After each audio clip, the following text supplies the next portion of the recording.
আমন্ত্রণ জানাচ্ছি প্রিয় দর্শক, মানচিত্রের নিয়মিত আয়োজন কথোপকথনে। ধন্যবাদ আপনাকে। আপনি খুব সুন্দর একটা টাইটেল দিয়েছেন। আসলে তার পতনের ঘন্টা বেজে গেছে অনেক আগেই, কিন্তু এটা মনে করি তার সর্বশেষ, তার ক্ষমতার উৎস সেখানে সে নিজেই পেরেক মেরেছে। এই তথাকথিত জুলাই সন্ত্রাসীদের, আমার মানে এদের লজ্জাও হয় না এই সমস্ত সন্ত্রাসীদের নামের সাথে জুলাই যোদ্ধা যুক্ত করেছে। আসলে এরা সন্ত্রাসী হবে, জুলাই সন্ত্রাসী। সন্ত্রাসী যদি না হবে তাহলে কেন তারা তাদের দায় মুক্তি দিবে? আচ্ছা, আওয়ামী লীগ ক্ষমতায় এলে কি আপনাকে আমাকে বক্তব্য দিয়ে দায় মুক্তি দেবে? দেবে না। আমরা নেব কেন তা? আমরা যা বলেছি এগুলো দায়ভার আমাদের নিতে হবে। আমরা ভুল বললেও দায়ভার নিতে হবে, শুদ্ধ বললেও দায়ভার নিতে হবে। মুক্তিযোদ্ধাদের কোনোদিন দায় পৃথিবীর কোনো দেশেই মুক্তিযুদ্ধের সময়, একটা দেশ স্বাধীনের সময় তাদের কাউকে দায়ভার দেয় নাই। কিন্তু আজকের এই জুলাই সন্ত্রাসীদের কেন দায়ভার লাগে? কারণ ওই যে বঙ্গবন্ধু হত্যাকারীদের, বঙ্গবন্ধুকে যখন সপরিবার হত্যা করে তাদের দায় মুক্তি প্রয়োজন ছিল, কারণ সেটা ছিল মহা অপরাধ। আর আজকে যেটা করেছে এটা তার চাইতে বেশি অপরাধ। সুতরাং তাদের একটা ভীতি আছে যে আইন আদালতের মুখোমুখি হতে হবে। এই যে আপনার চ্যানেলের মাধ্যমে আমি বলেছি, অন্য চ্যানেলে বলেছি, বিভিন্ন জায়গায় বলেছি, পাবলিক এদের পেটে পাড়া দিয়ে নারী ভুরি গু বাইর করে ফেলবে। প্রমাণ পাচ্ছেন তো? আচ্ছা, আপনি দায় মুক্তি দিয়েছেন, ভালো কথা। এর আগে দায় মুক্তি দিয়েছিল 34 বছর পরে, কিন্তু বিচার হয়েছে। হয়েছে কিনা? মানে 2 যুগ 2.5 যুগ পরে কিন্তু বিচার হয়েছে। বঙ্গবন্ধুর খুনিরা কিন্তু দায় মুক্তি দেওয়ার পরে তাদের পালিয়ে থাকতে হয়েছে। আজও তাদের পালিয়ে থাকতে হয়।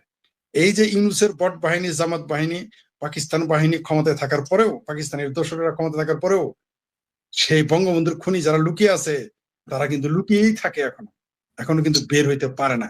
তেমনি এই যারা জুলাই সন্ত্রাসী তাদের যতই দায় মুক্তি দেয়, তারা হয়তো ভাবতেছে 2/3 আসনে আওয়ামী লীগ জিতবে না, আর এই বিচারও হবে না। এটা তারা মনে করতেছে যে আশিমুন ঢেউ জুটবে না, রাত হওয়ার নাচবে না, তাদের বিচার হবে না। সে আশায় ঘুরে বালি। আমি আজকে অসুস্থ, আপনি জানেন, মানসিক ভাবেও আমি বিপর্যস্ত। আপনি ঠিকই বলেছেন, ইউনূসের বট বাহিনী, জামাতের বট বাহিনী, ইউনূসের বাহিনী আমার শুধু ফেসবুক আইডি খাই নাই, সেখানে তারা আমার ইউটিউব চ্যানেলগুলো গায়েব করে দিয়েছে। আপনারা জানেন, কিছুদিন তো আমি কোনো চ্যানেলে যেতে পারতাম না, কোনো চ্যানেলে গেলে সেই চ্যানেল সব গায়েব করতো। এখন অন্তত ওইটা গায়েব হয় না, আমার চ্যানেল গায়েব, ইউটিউব চ্যানেল আমার 3টা গায়েব করে দিয়েছে। আপনারা জানেন আমি লড়তেছি। আপনি ঠিকই বলেছেন, তারা কোটি কোটি টাকা ফান্ড করে তারা তারা আমাদের বিরুদ্ধে লড়াই করতেছে। এখানে আমি ফরিদা একা টিকে থাকা খুবই কঠিন। কিন্তু আমি দর্শকদের, আপনার দর্শক সহ যে সমস্ত চ্যানেলে আমাকে দেখেন, সকল দর্শককে আমি অভিনন্দন জানাই যে তারা আমার প্রতি আগ্রহ দেখেন এবং আমার কথা শুনতে চান, আমাদের কথা শুনতে চান। এটাই আমাদের কৃতজ্ঞতা, এটাই আমাদের পাওনা। আমাদের কোনো পৃষ্ঠপোষকতা নাই, আমাদের কোনো মানে মানির ফান্ডিং নাই, রাষ্ট্রের ফান্ডিং নাই, কোনো সংগঠনের নাই। আমরা স্ব-উদ্যোগে স্বেচ্ছায় নিজের খেয়ে বনের মোষ তাড়ানোর মতো করে আমরা পারিবারিক, সামাজিক, রাষ্ট্রীয় সব প্রতিরোধের মুখে পরেও আমরা টিকে আছি, টিকে থাকবো, কারণ সত্য ন্যায়ের পক্ষে, আমরা জনগণের পক্ষে, তাই আমরা ভয় পাইনি। যেটা বলতেছিলাম যে এদের এই জন্যে দিতে হলো, এদের এই জন্য দায় মুক্তি দিতে হলো, কারণ তারা অপরাধ করেছে। এই দায় মুক্তি প্রমাণ করে তারা মহা অপরাধী। তারা 32 নম্বর ভেঙেছে। আচ্ছা, ভালো কথা, দায় মুক্তি দিয়ে দিলেন, তাদের বিচার আদালতে করা যাবে না, আর এখন জয় বাংলা বললেই তাকে জেলে দিবেন। অথচ এখন এই দেশের যারা তথাকথিত সকল আদম ব্যাপারী সরকার, তারা কি বলেছে যে আগে মামলা দাও, মামলা না থাকলে, মানে আওয়ামী লীগের নামে মামলা না থাকলে আগে ধরতে হবে, তারপরে মামলা দিতে হবে। এটা অফিসিয়ালি ডিক্লেয়ার্ড। কত বড় বজ্জাতি এই দেশের সাথে, গণতন্ত্রের সাথে, বাক স্বাধীনতার সাথে, রাজনীতির সাথে, দেশের সাথে। এর চেয়ে কত বড় বজ্জাতি হতে পারে যে আওয়ামী লীগের লোককে আগে ধরো, তারপরে মামলা দাও, আর আমরা যারা আছে আমাদের ধরবেও না, মামলা দিবে না, ডাইরেক্ট মেরে ফেলবে। এই তো তাদের প্ল্যান, এটা তাদের বুমেরাং হবে। জনগণ এগুলো ছাড়বে না। বাংলাদেশের জনগণ এইগুলো দেখতেছে, তার জনগণের বিচার এবং জনগণের আদালতের বিচার সবচেয়ে বড় বিচার। এরা এই ইনডেমনিটি নিয়ে ভালো করেছে। আমি মনে করি ইউনূস সরকার আমাদের জনগণের পক্ষে কাজটা করেছে। কিভাবে? জনগণ এখন আর কোর্টে যাবে না, সোজা পাড়া দিয়া এই জুলাই সন্ত্রাসীদের পৃষ্ঠপোষক এবং জুলাই সন্ত্রাসীদের পেটে পাড়া দিয়ে পাবলিক গু বের করে ফেলবে, নারী বের করে ফেলবে।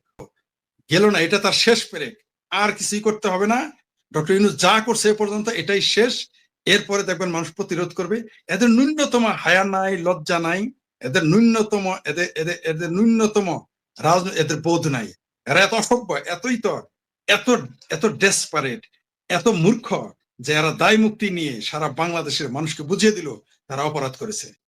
কেন আপনাকে দায় মুক্তি নিতে হবে? কেন? কি কারণে দায় মুক্তি নিতে হবে? এই দেশে এই দেশে কোনো মুক্তিযোদ্ধা, কোনো মুক্তিযোদ্ধার কমান্ডার, কোনো সেক্টর কমান্ডারকে দায় মুক্তি দেওয়া হয়নি।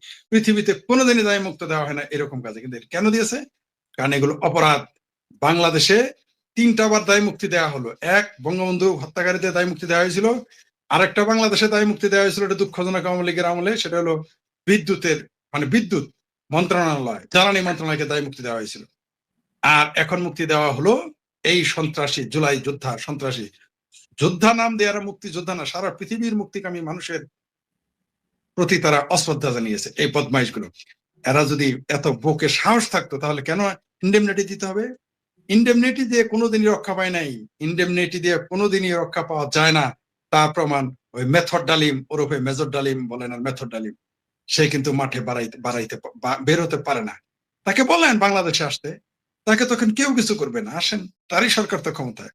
এখন তো ইলিয়াসের সরকার ক্ষমতায়, ল্যাংটা সুলেমানের সরকার ক্ষমতায়, জামাতের সরকার ক্ষমতায়, পাকিস্তান বাহিনীর সরকার ক্ষমতায়।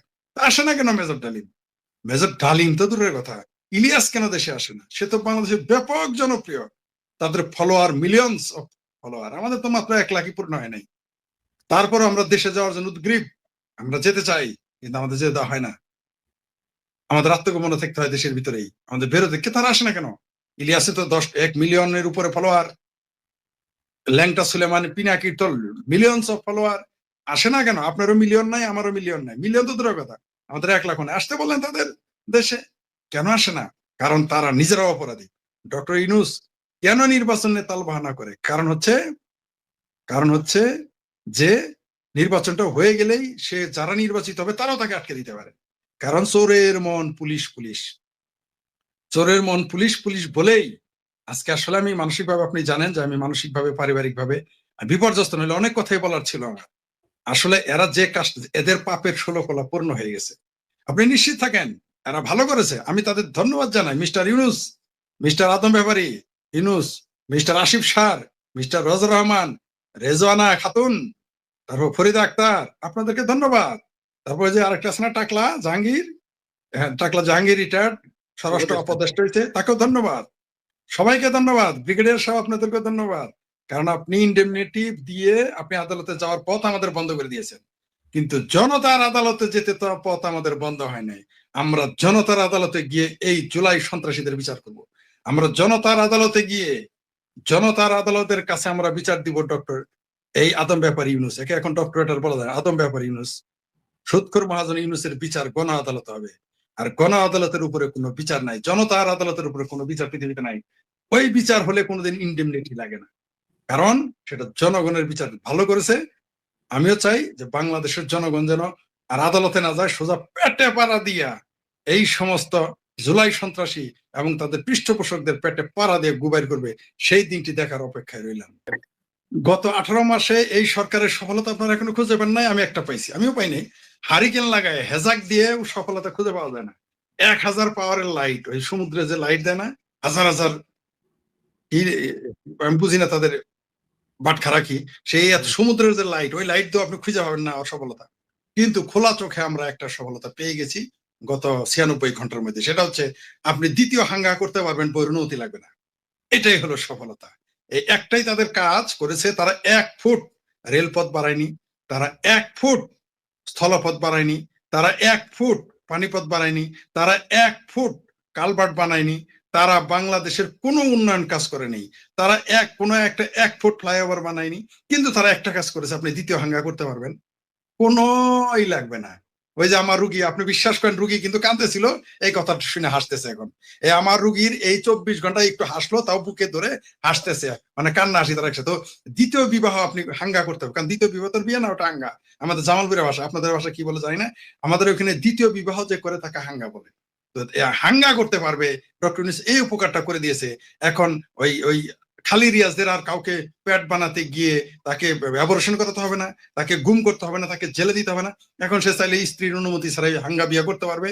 এখন ওই ফরিদা আক্তারের যে স্বামী ফরহাদ মোজাহার, তাকে আর টাল বাহানা করতে হবে না, তাকে নাটক করে কুরুকন্যা বানিয়ে পেট বানাইতে হবে না। এখন ইচ্ছা করলে বইয়ের অনুমতি ছাড়াই সে হাঙ্গা করতে পারবে। উনি এই উপকারটা করেছে, বাংলাদেশের পুরুষদের জন্য উপকার করেছে, খুব বিরাট উপকার করেছে। আমি জানি না হিন্দুরাও এটা করতে পারবেন কিনা জানি না, কিন্তু মুসলমানদের জন্য জায়েজ করে দিয়ে দিছে। আলহামদুলিল্লাহ না বলে যাবেন না, এই হলো তাকে সে করেছে। আর যেটা বললেন বিপিএল এর কথা, ডক্টর ইউনূসের তো কোনো দায়ভার নাই। আপনি এখানে এডিটর, আমি বক্তা, আমি বাংলাদেশি, আপনি বাংলাদেশি ব্রিটিশ। আপনার মিনিমাম দায়ভার আছে বলেই কাজ প্রতি ঘন্টায় আপনি $30-35 ইনকাম বাদ দিয়ে দেশের জন্য কথা বলতেছেন। কিন্তু ডক্টর ইউনূস আমেরিকান নাগরিক, ডক্টর ইউনূস ফ্রান্সের নাগরিক, ডক্টর ইউনূস ডেনমার্কের নাগরিক, ডক্টর ইউনূস আরো কোনো মানে মোট 4টা দেশের নাকি সে কোন কোন দেশের নাগরিক। এই 4টা দেশের নাগরিক আসছে সে দেশ লুটে পেটে খেতে। সে তো তার নিজের জন্য আসছে, তার দেশের জন্য তো আসে নাই। আমি দেশের জন্য কথা বলতেছি। আমরা নিজের খেয়ে বনের মোষ তাড়াচ্ছি। কারণ কি? কারণ হচ্ছে আমরা দেশকে ভালোবাসি। আপনি দেশকে ভালোবাসেন, তা না হলে আপনি এই যে আমাকে প্রেশার দিচ্ছেন পরীক্ষা আসেন আসেন, এই যে আপনারও কাজ আছে, আপনাকে আমি কতবার কথা দিয়েছি, পারতাছি না আপনার সাথে, আপনি বিরক্ত হন নাই, আপনি বলছেন যখন সময় হয় তখন কথা বলেন। কেন এগুলো বলতেছেন? কারণ হচ্ছে আমরা দেশের জন্য কথা বলাতে চান, বলতে চান। আমরাও এখানে দেশের জন্য কথা বলতে চাই, আপনার মাধ্যমে বলতে চাই। কারণ এই দেশের জনগণ আমাদের কথাতে ভরসা পায়, আমাদের কথায় স্বস্তি পায়, আমাদের কথায় সাহস পায়। আর আমরা আসলে আমাদের কথা না, আমরা যে জনগণ কথা বলতে পারতেছে না তাদের পক্ষ হয়ে আপনি কাজ করতেছেন, আমি কাজ করতেছি। জনগণের কথাগুলো আমরা বলতেছি। কারণ জনগণ যদি আজকে এগুলো এই যে এইভাবে আমি বললাম এগুলো বলে, তাদের জান থাকবে না। একদিকে তারা জুলাই সন্ত্রাসীদের ইনডেমনিটি দিয়ে দায় মুক্তি করে দিচ্ছে, আর এদিকে যখন আপনি দেশের কথা বলবেন, মুক্তিযুদ্ধের কথা বলবেন, জয় বাংলা শব্দ উচ্চারণ করবেন, বঙ্গবন্ধুর কথা বলবেন, এমনকি শেখ হাসিনার ছবি যদি আপনার মোবাইলে থাকে তবে আপনাকে জেলে দিবে, মামলা না থাকলেও বলছে ধরে দিবে।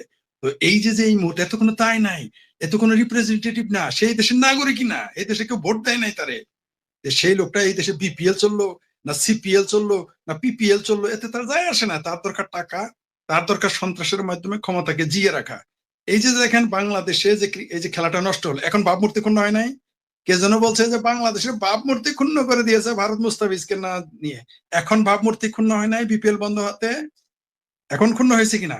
এরা প্রতি মুহূর্তে এমন কাজ করতেছে। এই আদম ব্যাপারের ইউনূস সরকার, এই জঙ্গিবাদী সরকার, এই জামাতি সরকার, হাফ বিএনপির সরকার, আমার জাতীয় আমার ভাবির পোলাদের সরকার, এনসিপি মেনসিপি খেনসিপি, চিলড্রেন পার্টি বলেন না ক্রিমিনাল পার্টি বলেন, এরা যা করতেছে কার জন্য করতেছে? তারা কি দেশের জন্য করতেছে?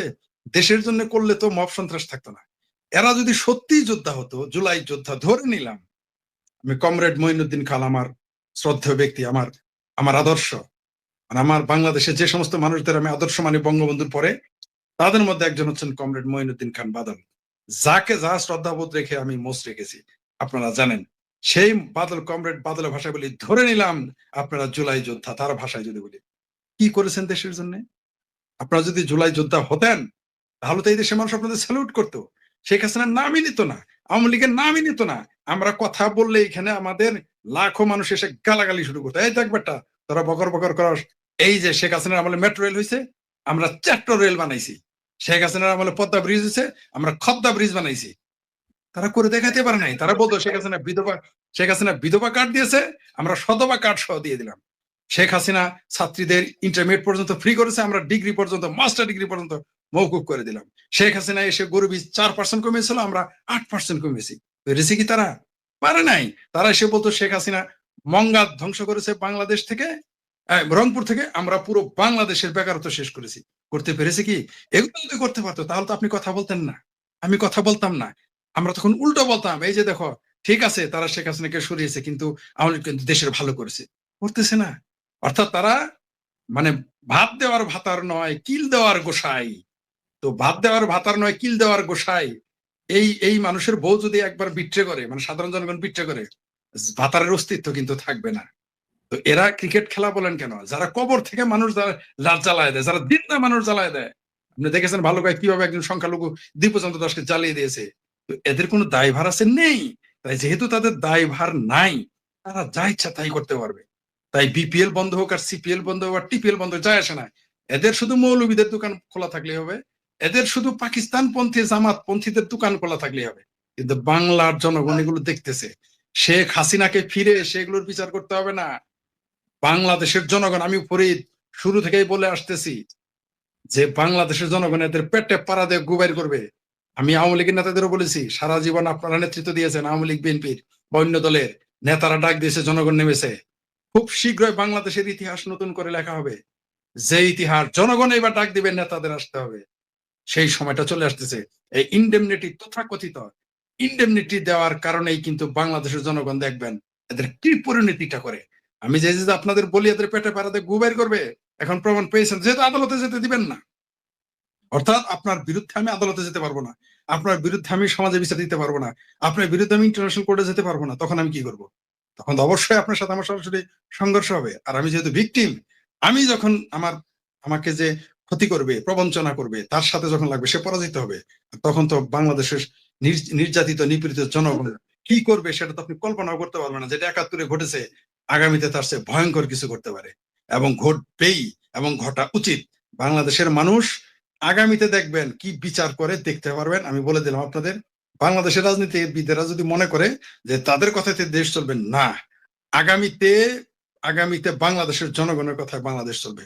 কোন নেতা খেতার কথাই চলবে না। আমরা আওয়ামী লীগের নেতাদের দেখে ফেলেছি, ডক্টর ইউনূসের দেখে ফেলেছি। জনগণের কথা আগামীতে নেতাদের চলতে হবে। সেই দিনটা চলে আসছে। আপনি দেখেছেন যে আওয়ামী লীগের তৃণমূল কর্মীরা কি কষ্ট করতেছে, কি নির্যাতিত নিপীড়িত হয়ে তারা দেশে টিকে আছে। আর নেতা, আওয়ামী লীগের নেতা ২-৪ জন বড় বড় বাহুবলী পালায়া যায়, আবার সেই গপ্প আবার ইউটিউবে করে। এদের লজ্জাও নাই। এদের কারণে বাংলাদেশের যে অর্জন, এগুলো নষ্ট হইতেছে। আমি নাম বলতে চাই না, বাংলাদেশের একজন মন্ত্রী পালিয়ে গেছে, সে আবার দেখি গল্প করে, তার নিয়ে ফিল্ম বানানো দরকার। এত ফিল্ম নিজের উপরে বানাইতে চান, যখন ক্ষমতায় ছিলেন বঙ্গবন্ধুর ছবি বানান নাই কেন? আমি প্রতি বছর ২-৩ বার করে পড়ে দিতাম বঙ্গবন্ধুর উপরে কেন সিনেমা বানানো হয় না, কেন মুক্তিযুদ্ধের সিনেমা বানানো হয় না। আর সেই দলের চামচা হয়ে এখন বলে তার পালানো নিয়ে সিনেমা বানাইতে হবে। এরা হচ্ছে, এইবার জনগণ তাদেরও মানবে না, তাদেরও মানবে না। আমার দুর্ভাগ্য, আমার দেশের দুর্ভাগ্য, আওয়ামী লীগের দুর্ভাগ্য, শেখ হাসিনার দুর্ভাগ্য, এরকম স্টুপিডদের তিনি মন্ত্রী বানিয়েছিলেন। তিনি হয়তো আশা ভরসা নিয়ে বানিয়েছিলেন, কিন্তু এরকম স্টুপিড, তারা কথা বলতে জানে না। আমরা যে কিছুই জানি না রাজনীতির, আমরা কোনো নেতা না, আমরা কি কোনোদিন এই ধরনের কথা বলবো যে একটা দেশের সাথে কোনদিন স্বামী স্ত্রী মানে এই জন্যই তো শুনেন, এই সমস্ত লোকের কারণে, তার এই একটা কথার কারণে আওয়ামী লীগ সরকারের এবং ভারতের প্রচন্ড রকম ক্ষতি হয়েছে। এমনকি দেখেন এখনো তার আকল হয় নাই।